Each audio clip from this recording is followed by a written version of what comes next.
Welcome to my YouTube channel. आज मैं आपको क्लास 4 के लिए इब्तिदाई उर्दू बुक से सबक नंबर 21 को पढ़ाऊंगी। एग्जाम से मुतालिक पूरे ही चैप्टर की तैयारी करवाऊंगी। इस नज़्म को पढ़ना सिखाऊंगी। इस नज़्म का मतलब लिखना बताऊंगी कि एग्जाम में कैसे लिखोगे।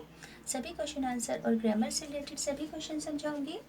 तो चैनल की प्लेलिस्ट में आपको इस बुक के सभी चैप्टर्स मिल जाएंगे, आप वहाँ से जाकर देख सकते हो। पढ़ना स्टार्ट करते हैं। सबक नंबर 21 एक नज़्म है। नज़्म का नाम है रीछ का बच्चा। कल रहा में जाते जो मिला रीछ का बच्चा, ले आए वही हम भी उठा रीछ का बच्चा। सोने मते खा खा कर पला रीछ का बच्चा, जिस वक्त पड़ा रीछ हुआ रीछ का बच्चा, जब हम भी चले साथ चला रीछ का बच्चा। तो पहले इतनी जितनी मैंने नज़्म पढ़ी है उसका मतलब जानो कि एग्जाम में क्या लिखोगे। तो लिखोगे, इस बंद में शायर कहता है कि कल जिस रास्ते पर रीछ का बच्चा मिला था, हम फिर उसी रास्ते पर पहुंच गए और रीछ के बच्चे को अपने साथ ले आए। बहुत सी अच्छी चीज़ें कहकर रीछ का बच्चा बड़ा हो गया और जहाँ जहाँ हम जाते वो भी हमारे साथ जाता।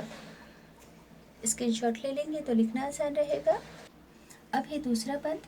कहता था कोई हमसे मियाँ आओ कलंदर, वो क्या हुए अगले जो तुम्हारे थे वो बंदर। हम उनसे ये कहते ये पेशा है कलंदर, हाँ छोड़ो दिया बाबा उन्हें जंगले के अंदर यानी कि पिंजरे के अंदर, जिस दिन से खुदा ने ये दिया रीछ का बच्चा।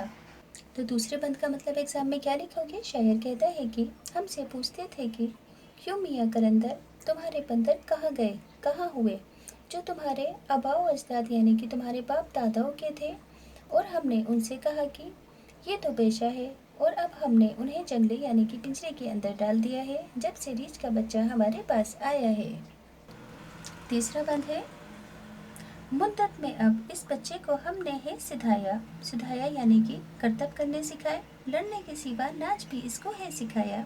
ये कहकर जो डबली की तई गीत पे बजाया, इस झप से उसे चौक के जमघट में नचाया, जो सबकी निगाहों में खपा रीछ का बच्चा। तो तीसरे बंद के अंदर लिखोगे, शायर कहता है कि रीछ वाला कहता है कि काफ़ी वक्त में इस बच्चे को लड़ना और नाचना सिखाया है, और ये कहकर रीछ वाले ने डबली पर जो हाथ मारा तो रीछ के बच्चे ने अपने तौर तरीकों से चौक पर भीड़ के सामने नाच कर दिखाया और सबको उसका नाच भला लगा। चौथा बंद, जब हमने उठा हाथ कड़ों को जो हिलाया, हम ठोक पहलवान की तरह सामने आया, लिपटा तो ये कुश्ती का हुनर आन दिखाया, जो छोटे बड़े जितने थे उन सबको रिझाया, हम भी ना थके और ना थका रीछ का बच्चा। चौथा बंद लिखोगे, शायर कहता है कि जब हमने घोड़ों को बजाया तो पहलवान की तरह तैयार होकर रीछ का बच्चा सामने आ गया, जिसको देखकर सब खुश हो गए, और इस खेल में हम ना थके और ना रीछ का बच्चा थका।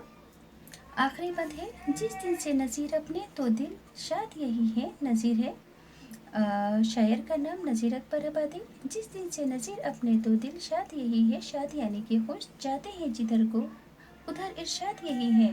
सब कहते हैं वो साहब इजाद यही है, क्या देखते हो तुम खड़े उस्ताद यही है, कल चौक में था जिनका लड़ा रीछ का बच्चा।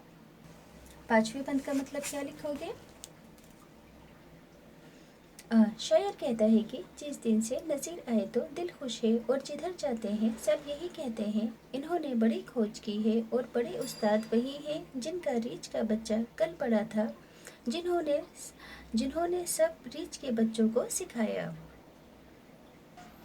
अल्फाज मायने हैं, एग्जाम में आने हैं, आपको लर्न करना है। नियमत यानी कि अच्छी चीज़, कलंदर आज़ाद या बेफिक्र, पेशा हुनर, जंगला यानी कि पिंजरा, मुद्दत यानी कि अरसा, सिधाना यानी कि तरबियत देना, डबली कहते हैं एक छोटा सा बाजा जिस पर झिल्ली मुड़ी होती है, केतई यानी कि को, गत यानी कि तर्ज, ढब कहते हैं ढंग को, निगाहों में खपा यानी कि अच्छा लगा, खम ठोक यानी कि कुश्ती से पहले पहलवान को बाजुओं और उन पर हाथ मारना रिझाया, खुश किया, दिलशाद यानी कि खुश, इजाद यानी कि वजूद में लाना, खोज। अब इस चैप्टर के 3 क्वेश्चन आंसर है, पढ़कर बताती हूँ कि एग्जाम में कैसे लिखोगे। सवाल नंबर 1, नज़्म के पहले बंद में शायर ने क्या बात कही है। जवाब, नज़्म के पहले बंद में शायर ने कहा है कि कल जिस रास्ते पर रीछ का बच्चा मिला था हम वहीं पहुँच गए और उसे साथ ले आए, और अच्छी चीज़ें खा खा कर वो बड़ा हो गया। जहाँ हम जाते हैं वो जाता है। सवाल 2, रीछ के बच्चे को सबकी निगाहों में खपने के लिए क्या क्या जतन किए गए?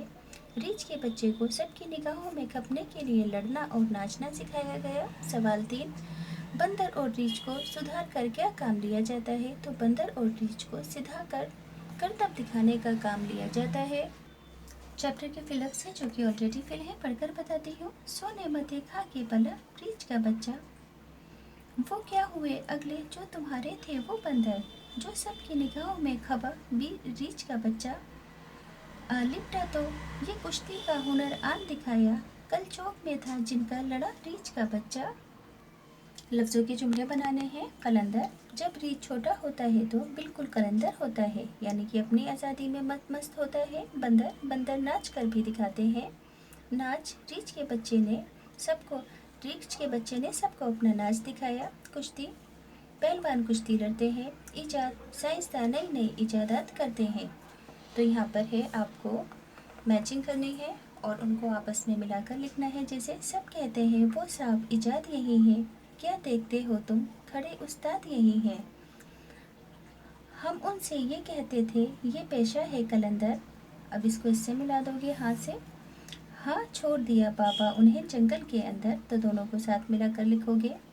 जब हमने उठा हाथ घोड़ों को जो हिलाया, या इसको इससे मिला दोगे। जब हम ठोक पहलवान की तरह सामने आया, दोनों को मिलाकर लिख दोगे। कह कर जो डबली की तई गीत पे बजाया, इसको इससे मिलाओगे। इस छप से उसे चौक के जमघट में नचाया, दोनों को मिलाकर लिख दोगे। मुद्दत में अब इस बच्चे को हमने सिखाया, लड़ने के सिवा नाच भी इसको सिखाया, तो इन दोनों को मिलाकर लास्ट में लिख दोगे। सबको मिलाकर मैंने लिख रखा है। जो स्पेलिंग गलत है उन पर गलत का निशान, जो सही है सही का निशान। नेमत में ते आता है, वक्त में बड़ा काफ आता है, कलंदर सही है, 65 सही है, पैसा भी सही है, मुद्दत भी सही है, कम गलत है, क़े आएगा, दिलशाद सही है, कुश्ती इरशाद सही है। तस्वीरों पर दो दो जुमले लिखने हैं। पहला है रीछ, रीछ सर्कस में करतब दिखाते हैं, रीछ को शहद पसंद होता है। बंदर बहुत फुर्तीला होता है, मदारी बंदर का नाच दिखाता है। जंगला लोहे और लकड़ी से बनता है, जंगले में जानवर को रखा जाता है। पहलवान कुश्ती लड़ते हैं, कुश्ती एक तरह का हुनर है। लिखना है